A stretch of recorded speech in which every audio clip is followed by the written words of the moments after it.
Welcome to the Heavy Spoilers Show. I'm your host Paul, aka your friendly neighbourhood spoilerman. In this video we're breaking down all the Easter eggs, hidden details and things you missed in the Eternals trailer. If you enjoyed the video, then I'd be eternally grateful if you smash the thumbs up button, and don't forget to subscribe for breakdowns like this each and every day. With that out of the way, thank you for clicking this. Now let's get into the Eternals trailer. Okay, so shut up for a second, yeah? Just shut up. Are you listening? Right, well, on our last video, we discussed a lot of plot elements for the movie, including how the Eternals themselves had been created. Now, what I forgot to preface the video with is that I was going off plot leaks for the movie, which had a screening at the start of the year. I had a lot of people saying that I got the origin story for the Eternals wrong, but Marvel Studios have apparently changed things up from how they are in the comics. According to the leaks, the Deviants were created by the Celestials to hunt predators that prey on intelligent life on newly evolving worlds. However, they gained a taste for blood and destruction and became like a makeup YouTuber, starting drama every single day in a quest to wipe out life no matter the cost. No one was safe, and thus the Celestials created the Eternals to kill the Deviants. Now, whilst we can't fully verify leaks like that, the viewer apparently supplied undeniable evidence to the mods at subreddit Marvel Studios Spoilers, so they do seem pretty legit. Now, I will be talking about some of those leaks in this video, but nothing that I think will completely ruin the film. This is mainly going to be going over the context and setup of certain shots, so you have more of an idea of what's happening in the trailer. Now, the origins for the Eternals and Deviants is apparently explained in the opening title card for the film, and from there we jump to Mesopotamia to see the Deviants attacking people on Earth.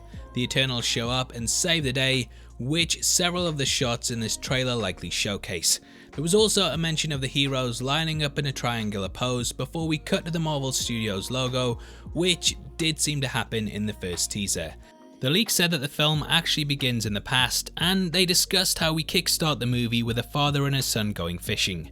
They are then attacked by the Deviants, which is when the Eternals show up and reveal themselves. They save the day and end up working with early man to help them develop their technologies and advance as a civilization. Cersei and Icarus are in a relationship that lasts for centuries, but they grow further and further apart, and she ends up dating Dane Whitman, who is played by Kit Harington. Dane goes on to become the Black Knight, but whether he's in the film as that character or if it's just teased remains to be seen.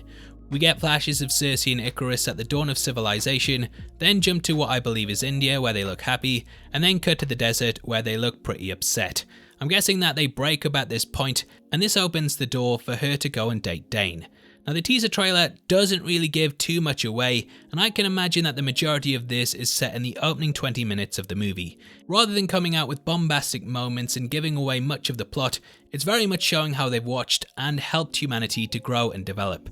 The Eternals have walked amongst us for millennia, rather than being people who participated in our actions. When the first teaser dropped, there were a lot of people wondering why they never showed up to help out in Infinity War, and I think this new look very much teases that they are onlookers rather than people that are active participants. To me, the MCU Eternals are very much people that will build a tool and show you how to use it, rather than outright telling you, like, comment, subscribe, which you should do. Now, Phastos can be seen in the teaser actually creating a device, and he is very much the inventor of the group. In the leaks it said that he's had his hand in multiple inventions that have propelled humanity forward, and I love how we very much get this idea from this shot. I also love how Sprite is just sitting around there too, and that kind of hammers home that the Eternals are very much watchers, so her just lazing around, yeah, great little Easter egg. Now, there's also what I believe is Thena putting her hand into dirt in order to help water spring from it so that plants and crops can grow. You may notice that their powers are golden, and this is because they pull from cosmic abilities, which were of course set up in Captain Marvel. As we learned in WandaVision, red represents chaos magic, purple is dark magic, and orange is very much your typical standard magic, so I like that they're very much keeping things uniformed. Thena can also be seen training, and she is very much a warrior that's linked in with Zeus and ancient Greece. We can also catch a grand city, likely Mesopotamia, which they stand in front of, and the more ancient structures around them kind of show how the rest of humanity was doing. There was a time when Egypt was very much the hub for civilization, whilst Europe was still vastly behind, and I like how this hints to humanity's development at the hands of the Eternals. There's very much this idea of the ancient world and them living through the centuries, which is hinted at by Makkari flicking through a book at super speed. In this room we can catch an Ankh, which is a symbol that represents life in ancient Egypt, a medieval knight, and several other artifacts from over the centuries. Is that a PSVR? I don't know. Anyway, this shows how long they've been looking over history since coming to Earth in order to stop the deviants. The Eternals apparently killed the deviants, or at least they thought they did. In the present day, we learn that they've actually made an apology video and are now back in full effect. They apparently attacked Cersei early on in the movie, and during the battle we learn that this new kind of deviant has the ability to heal. This starts off a mystery in which they must get to the bottom of exactly what's going on, and they travel to Ajax. Apparently after the Eternals defeated the deviants, they decided that it was time to take a break and decided to go their own separate ways. In the trailer we caught Ajax in the desert, and I think that she will probably be on her own at this point, living a low-key life far removed from the wars that she was once a part of. Now the rest of the Eternals are also in their own places, spread across the planet. Cersei is in the UK, working as a teacher, and this is how she meets Dane.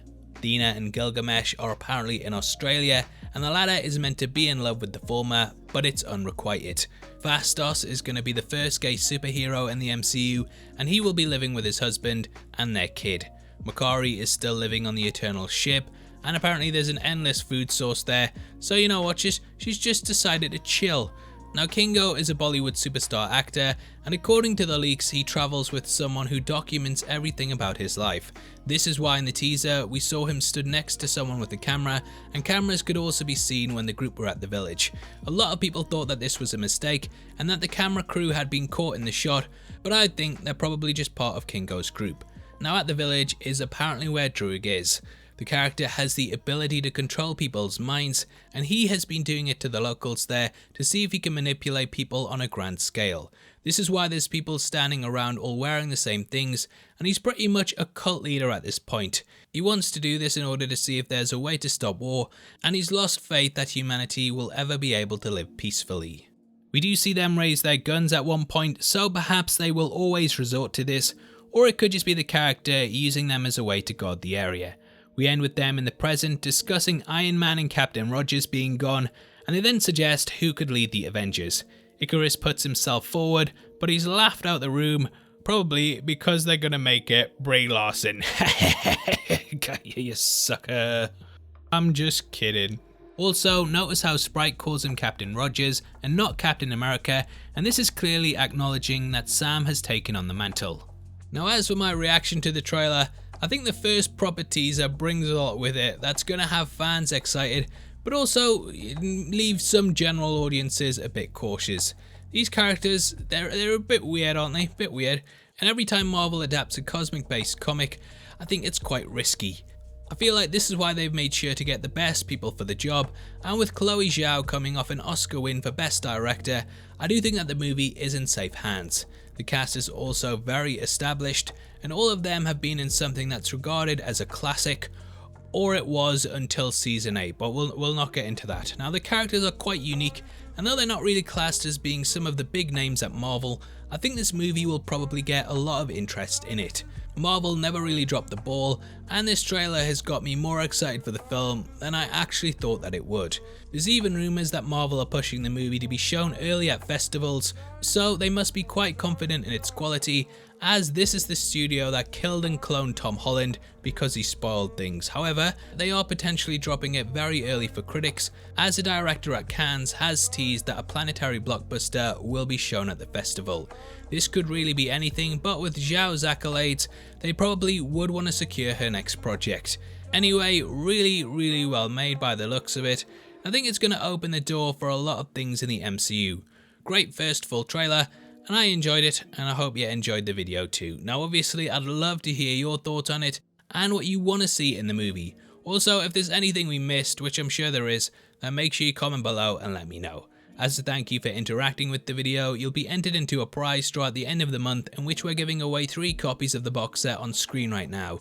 All you have to do to be on the chance of winning is like the video, make sure you subscribe with notifications on, and drop a comment below with your thoughts on the trailer. The winners of last month's competition are on screen right now, so if that's you, then message me on Twitter at Heavy Spoilers. If you want something else to watch, then make sure you check out our breakdown of the first teaser, which goes over the characters and their powers. We kind of clear up all the questions around them, and I didn't just want to be repeating myself, so definitely go and check that out if you want to know more about the core cast. With that out of the way, thank you for sitting through the video. I've been Paul, and I'll see you next time. Take care, peace.